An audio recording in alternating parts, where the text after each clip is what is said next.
Hello guys, glad to have you on board again. Today we were expecting to do some kind of a 3-month or quarterly analysis today. I won't be doing this because I think we've got interesting things to do today in an intraday kind of session for the SPX. So we're going to restore the usual schedule and go back to intraday trading. We'll do this quarterly analysis, of course, but there is no rush. I mean, we're going to do these shows like once in a quarter, so we've got plenty of time to take care of it. I'll also submit to vote the choices for tomorrow's educational content, and Thursday is going to be our final scalping session, part 4. So afterwards I'm going to give you the link for those of you who want to get to AMP and stuff like that. So just a little bit of patience. I told you I wanted to clear up this series of video first before getting you the link. So please stand by for just a couple more days for those of you who want to get to open their future accounts. Anyway, regarding Bitcoins, I warned you yesterday in Discord about this potential trading area that could be dangerous because that's a context you guys don't know. And I was clear about that. If you got into breakout trading this area, I would understand and I would have liked to see you guys rising interest for those signals we had, like this range signal with a taking profit structure confirmed by a triangle.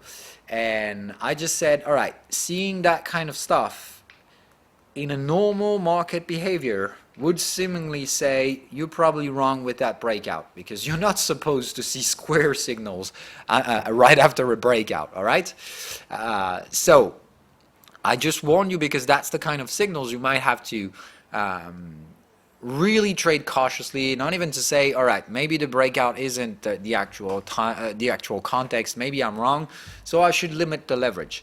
Reason why I told you, if you're feeling like you're gonna stress or stuff like that, you're gonna have an irrational decision, then just take 50% off the table. You'll reduce the leverage and you'll probably feel way more comfortable. I also told you this kind of signal in this specific context, the one we're trading right now, the potential speculative collapse, is absolutely normal. So this is not a usual context, not the things you'll be trading a lot. These kind of signals really rarely happen because they require, first of all, to get a bubble trading on top of it, not a market excess. Remember that market excess can just be range. It's just we need to digest the market excess, and when you've got this, then it generally means that you're going to have a range that's going to last longer than expected. Bubbles are pretty much different structures. Bubbles is when it goes pretty fucking crazy parabolic without the volume. Remember that the difference between the bubble and the market excess is most likely the structures, the parabolic structures, and I think that normally a bubble gets low volume when it rises, which means volume is stopping prices. Just exactly like we have. When volume shows up, prices start to range and to stop, and when volume goes down, things get parabolic, right? So we're rising faster and faster with lower and lower volume. That's definitely the bubble stuff. So what bubbles do afterwards means they generally trigger a speculative crash and a market crashing structure. So they require a bubble. They require this bubble to burst. And this requires you to anticipate this bubble to burst. So this is really, really complicated, and you're not going to come across these kinds of contexts very often. But still, in here we might be trading one. Reason why I taught you about this. So speculative crashes look like ranges in their early days, which means right in here having this kind of signal is absolutely normal. It's breaking those signals that confirms the speculative crash. So that doesn't mean I want you guys to ignore any bullish signal. It simply means I want you guys to dampen their expectations. If you want to buy, I'm okay with that, but you're also aware of this crazy fucking high speculative crashing risk. which means if you're buying, don't come cry to me if things end up being out of control. It is absolutely normal if things went to collapse. That's just as stupid as it was to go to the upside, all right? Don't try to make speculative crashes rational. If you try to do it, it's not gonna work. Just like don't make this rational, it's just freakingly stupid. Whoever tells you, that's normal, we saw those resistances, we knew we'd go there. No way, fuck that. We knew we'd go there, but no one knew we'd be doing this in just a few months.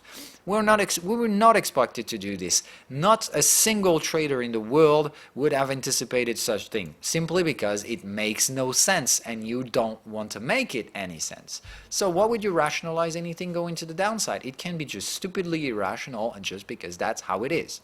So anyway, those signals, I'm pretty happy to see and to wake up this morning seeing that those signals have been sold any fucking way, all right? We still have a bearish momentum in here, which means we failed to make a high on the momentum, and we're probably going to make a lower low. So the thing is that this kind of market gives you ranging signals that gets invalidated one by one, and that's what caused the speculative crash to accelerate. The speculative crash is a structure like that. When bulls are trying to hold, they're going to fight until, bam, they collapse and we got a straight line to the downside. Like you might expect this, all right? Lots of pullbacks, lots of hesitation. And the more we're going to go toward this area, the more you'll see some violent pullbacks, like the market, bam, showing some things like that. But it's not going to work. It's going to be bam, bam. That's exactly what I want. So if you see range signals in the forthcoming hours and something that looks like a rounding bottom or something like that, you'll see the pace slowing. You'll feel like you have to get the fuck out. Like, no way, this market is going to give me the big blue candle like it used to. It is exactly what I want you guys to feel. It is exactly what you might feel, and that's exactly what I want to get to trade that. So my next trade on this thing is whenever we'll build this goddamn bottom with a lot of range signals like exits, even blue signals. So I wouldn't be surprised to see some bullish pattern triggering out of this. What I want is the bulls to try, so I can definitely break them down when they'll fail. That's exactly what I want. We're definitely going to trade this area. I think there's going to be some little pullbacks, but what I want, if you were bear, all right, if you're a bull, then you can try yourself out. Just don't forget that whenever you get to enter, you secure your fucking trades rapidly. All right? Just lock on your gains pretty fast and pay for your stop loss. So if things goes wrong, as I expect them to be, then you'll take a tiny loss or even no loss at all. And in that perspective, I'm definitely fine with you buying and disagreeing with me. Now, if you agree with me, if you have a bearish bias, then you have some decent prices already, which means why the fuck would you take your profit? We have a lot more to come eventually, and you have comfortable price. Normally, if you follow the path so far, you should have an average price at 11.3 at best, and nothing else. All right, and that's the worst case scenario. Best of you must have 11.8. If you've got that, what the fuck are you afraid of? You're fine. You've got decent price. The market is not even supposed to go there. If it goes there, then you're definitely going to take your profits because that's nothing like a bearish crashing market. This kind of market can try to get out. I think we're going to break out of this trend channel, right? Like shortly breaking it out just to reintegrate it afterwards. So going out of this trend channel, absolutely normal. Showing some early bullish signals like gray signals or eventually exits can eventually show up, all right? But normally they shouldn't be lasting very long, all right? And don't forget that we need to always have price confirmation, all right? So what I see right here, right now, is an overloaded market that just anytime we overload just makes a tiny pullback, but no one else is buying. Like anytime the buyers are getting in, they're getting stopped right after. They try to buy, they're getting stopped. They try to buy, they're getting stopped, and bam, no one is buying. That's exactly what I want. This moment where the market will capitulate down to almost 30 to 40%. All right, that this is nearly 50 in our case. That's exactly what we expect for this kind of market. All right, I see a bullish consensus right now. That's normal to see some bullish signals, early bullish signals. As long as you see something like that, like the momentum making new lows, you don't even give a shit. I think in here we're going to build some divergent structures, like making new lows on prices, but not on the momentum. But this is exactly the kind of stuff I expect. Like going in here, the momentum will probably go there, right? Like getting to the previous highs, right? To those areas, and we're going to hesitate, and bam, then we get to reactivate, like hidden bearish divergence. Like we give some times for the bull to work this out, they fail, and bam, we take them out the table. We break the moving averages. That's the final element, all right? In those structures, there's generally like it's more like, it's about psychology, all right? Speculative crash, just like speculative bubble, is just about, all right, we're going to go there because it prints emotions. Where the hell do you think we're going to print emotions? By reactivating in here? No, we're not. By going in here, fucking up every stop loss remaining below those lows is where we're going to print emotions. Like, oh man, we're making new lows, we're back into June's levels. Going in there, I think, makes a lot of sense. And now, if we do it, then that doesn't mean the bulls will buy this area. That simply means that the bears will get the fuck out. And that's what we care about. As a bear, you must not target anything below this area.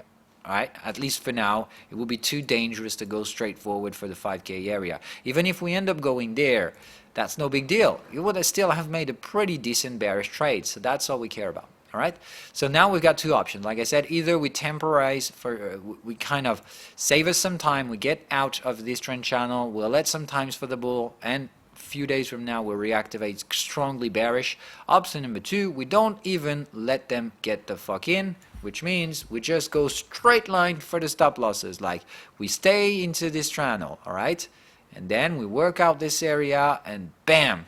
All right, bearish breakdown of this trend channel. That's also another possible scenario in which we just fuck up the bulls straight line.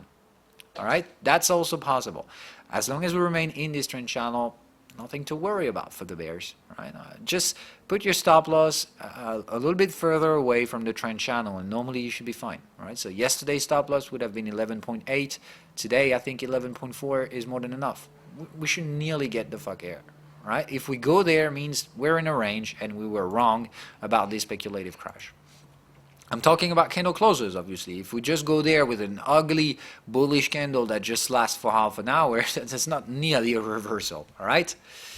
So anyway, I'll keep you posted in the Discord, obviously, as things move on or and stuff like that. So anyway, let's go SPX. Like I said, that was just a quick 12-minute intro about cryptos. So let's do it. SPX as usual, daily chart. We have a look at the cash market structure. All right, we do have an open gap from 29.52 to 29.44. All right, so we account this gap and we're going to move it to the futures contract. I already done that, so here's where it is. All right, that's our remaining gap structure. So we closed it partially. That's important for you to understand that. Like yesterday, we opened up. We opened there. We sold almost all day long to handle a bearish candle close. All right, so we closed lower than the open price with both upper and lower shadow candle. We still have a tiny part of this gap still open, so we'll see if we're going to close this one today, but normally we do. Which means we try to gap up into historical highs, and so far it doesn't work well. Still, we made the highest historical close, and we closed out of historical highs as well. So we closed just at the historical high. So that's not a bearish candle. That's not necessarily something you want to be selling aggressively. Normally, we're going to try going a little bit higher than that. All right, so step two, whenever you've done that, sorry, no SPX, we go SPX 500, is limiting your markets out of 1 hour candles, 1 hour contexts. So what is this context? All right, this is easy. I'm going to remove prices because all right, just look at that. All right, this is definitely looking like a range. All right, this could look like a bearish trend with a breakout, an accumulation, everything you need. All right, and then, oh my God, what is this? Thank you, Powell. So market is under catalyst, which means we can reverse bullish out of bearish because something has been impacting the market. Fed once again, we kind of getting way too much used to this. Like these guys are just fucking up bearish trend anytime they set themselves, just like magic, but they are playing with timing.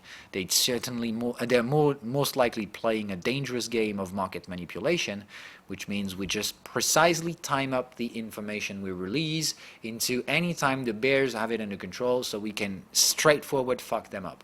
That's a big problem, because once again, bears have right to trade just like the bulls. This is free market, which means we have bulls, we have bears, and they're fighting each other. So whenever the bears are showing up, every fucking time we get the Fed or the Trump or whatever, or the White House just showing out of nowhere and manipulating prices to fuck up bears' timing. That's good, yes, but you rather like to do it with fundamentals, because what you do right now is pushing price higher with fundamentals still going down, and that's not a good sign. Sooner or later, the reality will catch up on us, and that's what the Fed should be really worried about, because their goal is to have price stability, not to build the biggest fucking market bubble ever.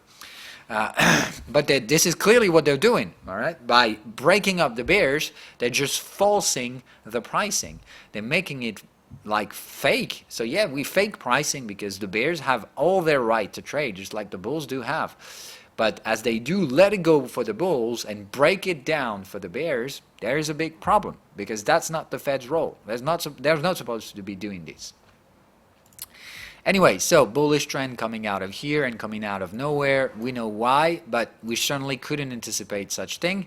It wasn't technical, all right? So in this context, if you took a stop loss, that's just normal. That's just how it's meant to be, all right? You cannot anticipate what the Fed's power is going to be saying, and you cannot anticipate what the market will do with it, all right? So anyway, it's been creating such a bullish reversal out of the bearish trend. So ugly, but still it happens. You can confirm that as the trend channel is pretty narrow, right? We're trading inside the resistant context with narrow trend channel, which means there is a price acceptation, and this price acceptation is going to the upside. So that's, I would call that a bullish trend. We do have overlaps, which means we're buying the previous resistance, right? It's been resisting, and now it's been acting as a support. So what we have is a trend. This trend has this kind of structure, like then. What does that look like? It looks like a wave 1 extended structure. We've got wave 1 and 4 overlapping. All right, so Elliott wave traders should be ringing a bell. This trending movement is mature, and it looks like what we call a wave 1 extended structure, right? But still, it's a 5-wave pattern movement reaching to its termination. Now, this is what I'll be using as a context. Like, we're late stage trending, we're looking at final excesses. Normally, final excesses are wave 3 extended structure, which means classical market structure is price accumulation, breakout, all right, and final excess. So in here we've got something different, because we got wave 1 extended and we're terminating like this. So the way the signal will be rendering in here will be slightly different, which means normally we should be trading on top of the resistant context. In here we're going to be trading inside and on top of, because normally anytime we get inside is more than enough for us to trade, okay?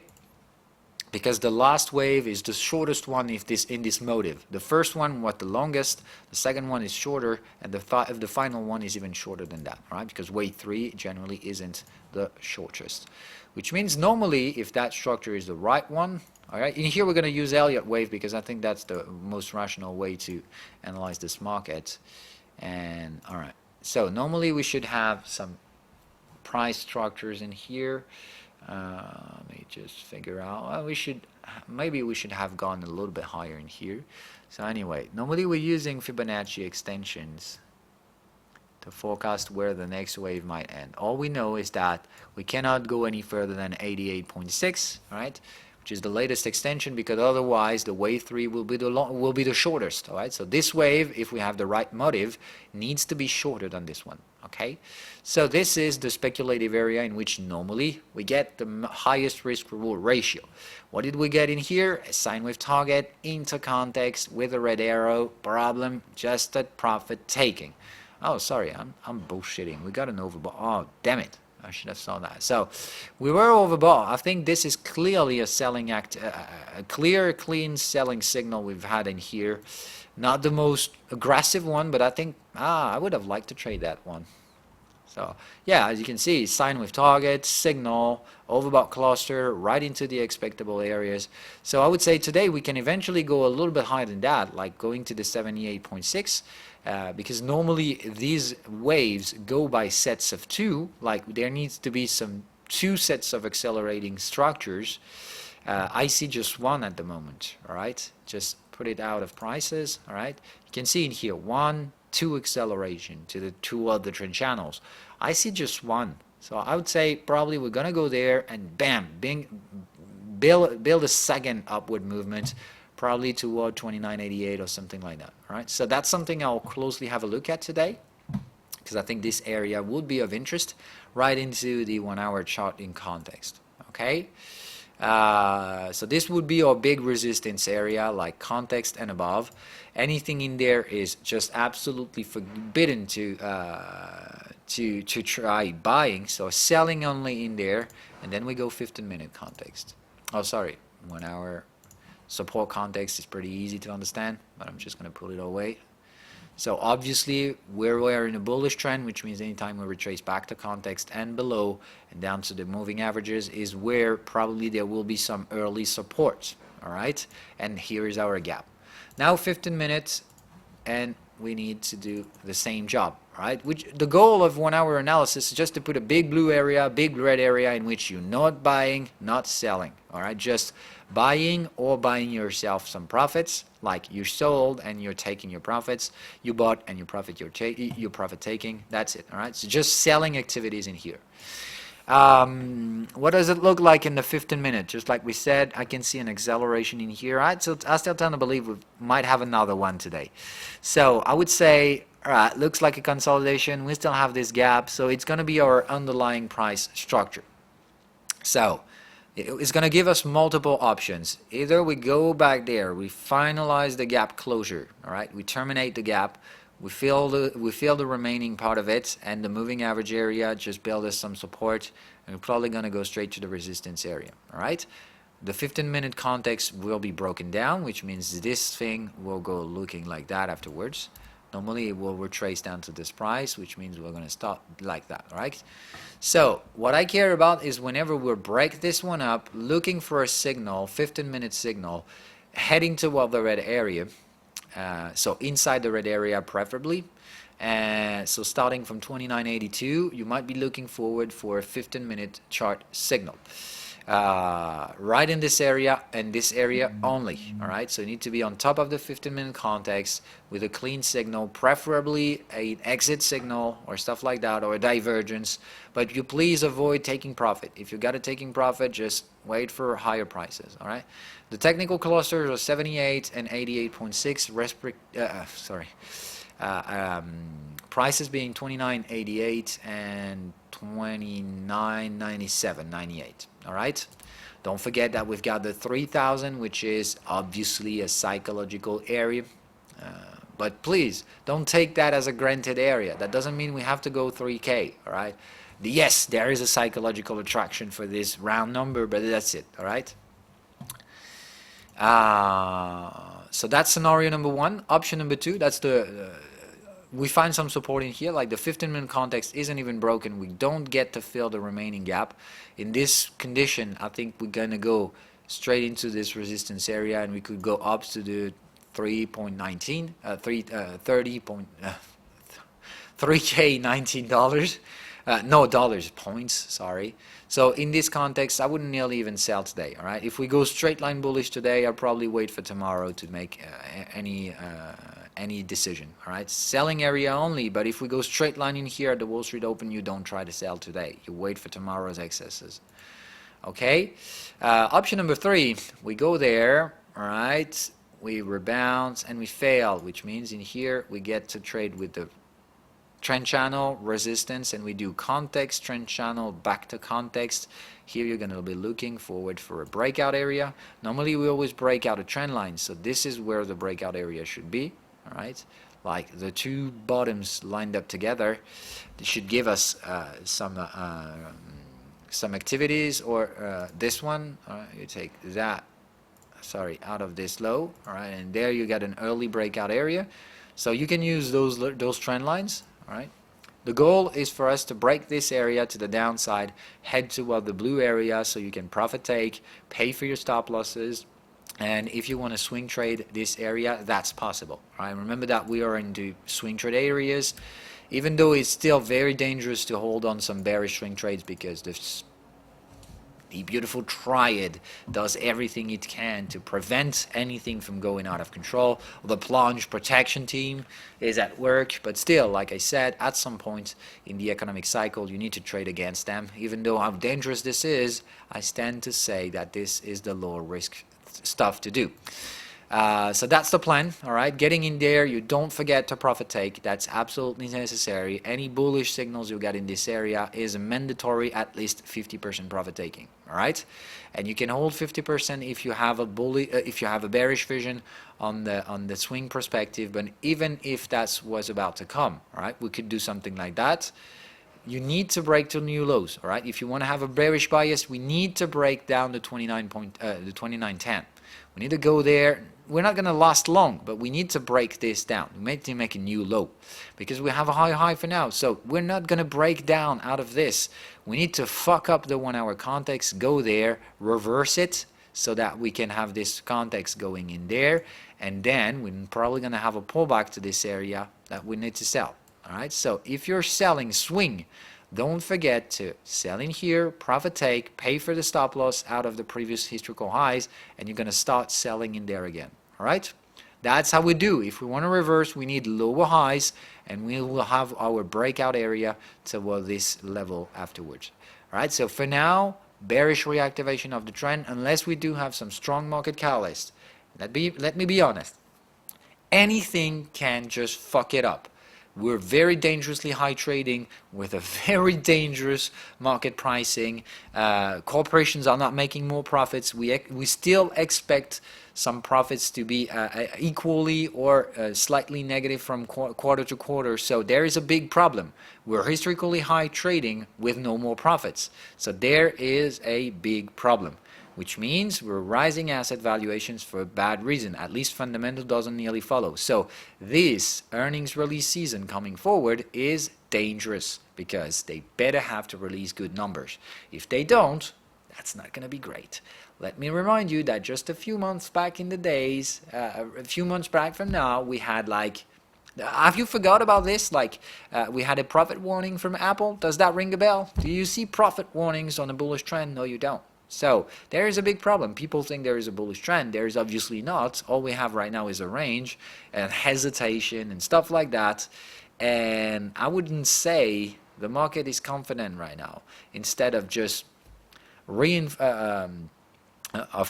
the market, I would say we pretty much messed it up. Like it is just a big mess. Like investor doesn't know what the fuck to do. All they know is that, all right, I'm going to wait for further information before selling it all, but I don't really trust the Fed. I don't really trust Trump. So the thing is that investors right now doesn't really know what the fuck to do. So they just do nothing and wait for further information. So it's all about fundamentals, I would say.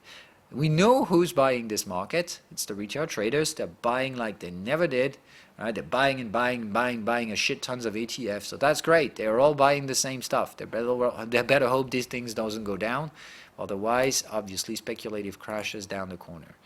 All right, you know the drill about swing trades. You know how dangerous this is. Everything points us to the downside, but still we don't because the plunge protection team is doing a pretty great job so far. But even they cannot prevent a bearish market to show up. They just can hope that the numbers doesn't keep deteriorating and start increasing. If they do, then yes, we might have to digest these prices for a short term, which means if macroeconomic data starts to improve, then we're not going to be bullish. We're just going to be neutral to wait to catch up on them. If they keep on deteriorating, then at some point we'll have to price them in, which means probably going at least 30% down. Anyway, that's for a much bigger picture. I'm just talking about that because we're on a potential swing trade areas. So if you want to like keep 50% of your trade open to the downside, I'm agreed with that. Obviously, I'll eventually do the same and probably do the same. But for now, we have nothing suggesting bearishness is still down the corner. So I would say pretty much wait for the higher area like 29.88.